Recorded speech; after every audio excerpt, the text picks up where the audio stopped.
Greetings from Southern Yankee Homestead. If this is your first time, welcome. If you're a returning viewer, welcome back.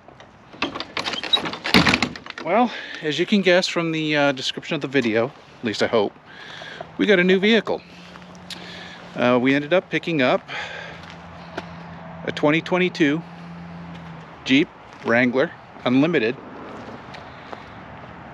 And it's got one other thing that it was an important part to me. Yes, you're seeing that right.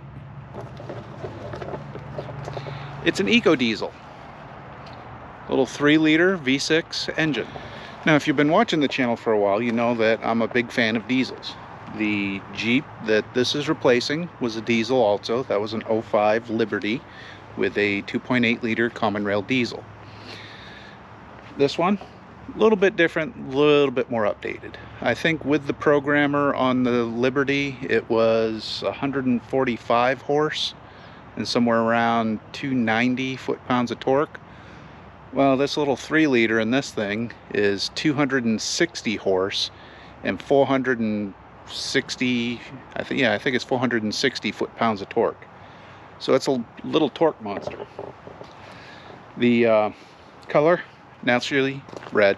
I like red vehicles, so we got a red vehicle. It is a Sport S. The Sport does not have an eco diesel in it. If it did, I might have looked at a Sport. I didn't like the Willys because they color match the fenders. I like the black fenders. I don't like all the color matching that's going on. They're making them too much like a car. So we do have cruise control. We also have dual zone climate. And if you watch this, I think this is kind of neat. If you look down here, it'll have something that'll come across the screen, then the Jeep in the corner will change, and it's got a little thing right there. Let's see if it'll come up.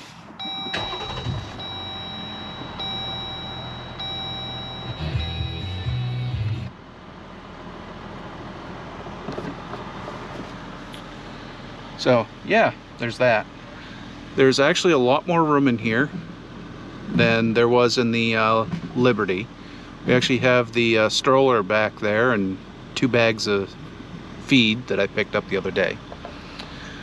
Opted not for the hard top. Initially I was going for a hard top, but when I took it out for a test drive, I found that it was a little bit louder. There was like this reverberation or wind vibration that was going through the cab. I didn't like it. This isn't that bad. It doesn't flap in the wind. It is a little bit louder, but it's not a car, it's a Jeep. If you also noticed, I got it on current mile per gallon, which is listed 23.7 miles per gallon. Now, understand about the first 28 or 29 miles on this was, you know, factory idling and testing and loading it on a truck and offloading it from a truck, and you know, it got horrible fuel mileage at that point. So I know that gauge isn't accurate right now, but you can also see it's got 225 miles on it, and we're just below 3/4 of a tank. So I've got about 160 miles, 180 miles on it now on this tank, and I got 254 miles left on this tank. That was ultimately one of the reasons why I went with diesel. If you don't know, there's more energy in a gallon of diesel than there is in a gallon of gas. So you can potentially get a lot more out of a gallon of diesel than you can a gallon of gas. That's why diesels usually perform better. If you also notice, it's not overly loud. Now, as far as justification for this, there was a whole bunch of things that happened within basically a 2-week time frame. 3 weeks ago, I got my disability in. So I am officially, through the Veterans Affairs, fully disabled now.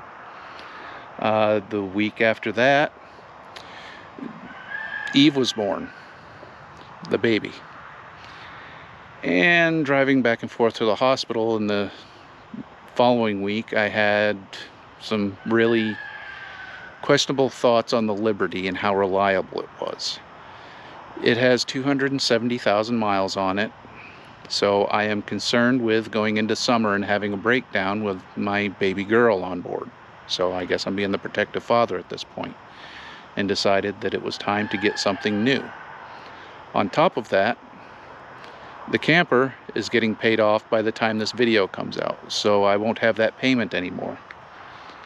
So this whole rash of stuff that happened ultimately was allowing me to go ahead and get a new vehicle. And I looked at several vehicles. I looked at the new Bronco, I looked at 4Runner, I looked at Subarus. I didn't waste my time with any Chevys. I looked at multiple Jeep brands. I would have preferred a Grand Cherokee with the diesel in it, but they don't make them. You can get it with a Hemi or a 3.6 liter V6. I also looked at the Gladiator. And well, I didn't really look at the Ram 1500s because I was looking at getting something more maneuverable and smaller for travel.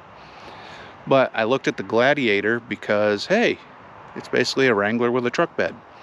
And then I had the realization of, why do I need a truck bed? We already have a truck bed. With that also, I didn't get the Jeep with a trailer hitch because, well, this has a trailer hitch on it. So if we need to tow anything that's near 3,000 pounds total weight, I think the Jeep is 3,500 pounds with a tow hitch. Why wouldn't we take this? It's going to be a lot less wear and tear, and it's going to be easier on the vehicle. 3,000 pounds won't even squat the suspension on this pig. Now I know what you might be thinking. Why didn't you get a Rubicon? Why didn't you get a Rubicon 392? You can get the 6.4 Hemi. Yeah, you can get the 6.4 Hemi, you can get a Rubicon, but if I have a Rubicon, I'll be using all the buttons. And all the buttons means I'll be braking it more often. This is not going to be an off-road vehicle. This is going to be a daily driver slash travel vehicle for us and the baby. So ultimately, this is Eve's. Hun likes it though. And along that lines, what kind of future mods are we going to be doing? 37s, 35s, you know, lockers? No, none of that. The only mods that we have planned right now, we will at some point be doing a trailer hitch, sooner than later. Reason we're going to be doing a trailer hitch is because we have a small trailer, and you never know, we might want to tow something light. If I'm doing one of my little trips where I'm buying stuff off Marketplace, it'd be nice to be able to take this because it's more maneuverable and gets better fuel mileage than the big ass Ram. Other mods? Maybe tires. I'm gonna run with these, what are these? Yeah, Michelin Get Stuck Anywhere tires. Because I'm not gonna be taking it off-road. If I take it off-road, it's going to be gravel roads, maybe semi-aggressive gravel roads. We're not gonna be taking it places that we can take the Samurai. That's why we have the Samurai. If we break it, we load it in the camper and worry about it later. Other mods, there will be a rack. At some point, we're going to have a rack that goes from the cowl up over the vehicle, because all the way in the back corner there, beyond the shed, we have a canoe. We will be putting the canoe on there, because this is what we'll use to transport the canoe. Maybe the kayak, don't know. Maybe I'll put a couple half-dozen 2x4s up there if I ever buy or decide I hit the lottery and want to purchase lumber again. If you know what the prices are nowadays, you'd understand the joke in that. If you don't know what lumber prices are right now, that is the joke in of itself. Lumber is freaking expensive. So those are the only relative mods that I can think of right now, is a trailer hitch and a roof rack for this, so that we can tow stuff and carry stuff. Other than that, we're not going to be doing much with this. This is going to be a driver. We're going to take it out and drive it. And with a sticker that says we can get 28 miles per gallon highway, 22 in the city. It's not bad for a 5,000 pound vehicle. And yes, I looked it up. It does weigh 5,000 pounds. It's like 5,060 pounds. Until you put my big ass in there, full tank of diesel and everything else. Now, one additional thing that did come with this, when we purchased it, the dealer that we purchased it from has one of those gimmick programs. You know, you buy here and free inspections, oil changes, engine guarantees, all this other stuff. I did it for the oil changes. Why? I know how much the oil changes on this cost. As of posting this, it's about $300 through the dealership to get an Eco Diesel oil change.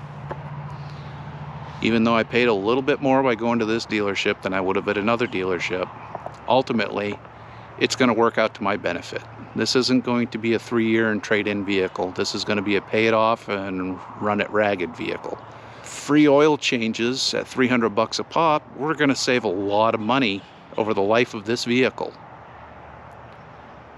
Or at least a good deal of money. It's going to be more than what they made off the vehicle itself. It is a diesel, so it should last for quite a while. But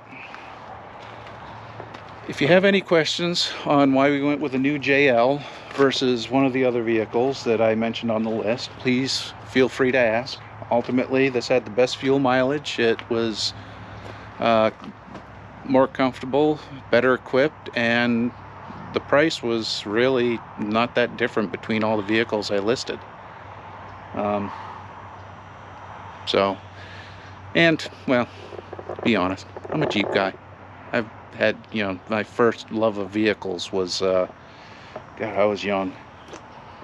It would have been early 90s before I had my license. The first vehicle I absolutely fell in love with was the early 90s YJ with the forest green and the tan top. I also love the Dodge 3000 GT, but, you know, nobody's perfect. This will be on the channel occasionally, but it's not going to be featured very often. You'll see it more background, occasional, if I'm doing mods or upgrades or any kind of light thing that I find out in the future that I want to do to it, I will post it up. Otherwise, this is just going to be our go-to vehicle if we get to go to anywhere. Again, if you have any questions, leave them down below. Hope you enjoyed this video. Please like, comment, and subscribe. We'll see you in the next one. Bye!